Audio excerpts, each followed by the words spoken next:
Mary often took her son to brothels to learn. Over time, she became close with the madam, Susan, and they eventually developed an intimate relationship. Under the influence of the brothel's environment, her son, George, became the king's favored companion. Mary thus became a distinguished countess and was even once on equal footing with the queen. To avoid suspicion about her relationship with Susan, Mary publicly claimed that she and Susan are good sisters. Basking in her success, Mary decided to record these cherished moments. Seeing his wife's success, her husband wanted a share of the benefits. But they had agreed before marriage to keep their finances separate. So Mary refused him. Enraged, the old knight publicly exposed Mary and Susan's scandal. But Mary didn't care about what he said. At that moment, her son George arrived.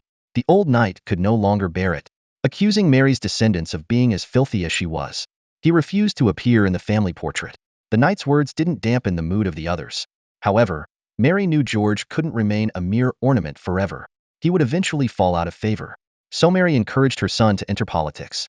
The king's deep affection for George earned him a seat on the Privy Council. Yet even the best relationships encounter challenges. The king's emotions were unpredictable, and the smallest trivialities could send him into a rage. George now understood the dangers of serving such a volatile monarch.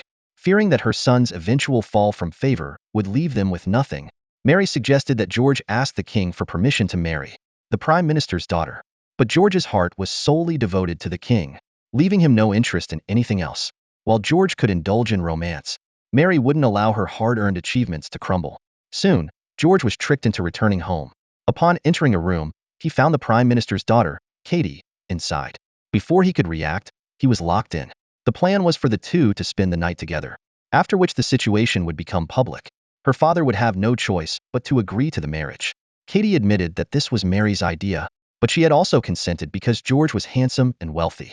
An outraged George declared that it was impossible between them. The two remained at an impasse until the evening.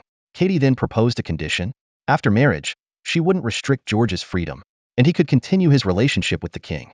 Though tempting, George still found it insufficient. Katie then promised to bear him an heir, ensuring that he could retain everything he had earned. This finally convinced George. They consummated their union, and George agreed to the marriage. Back at the palace, George found the king lying on the floor.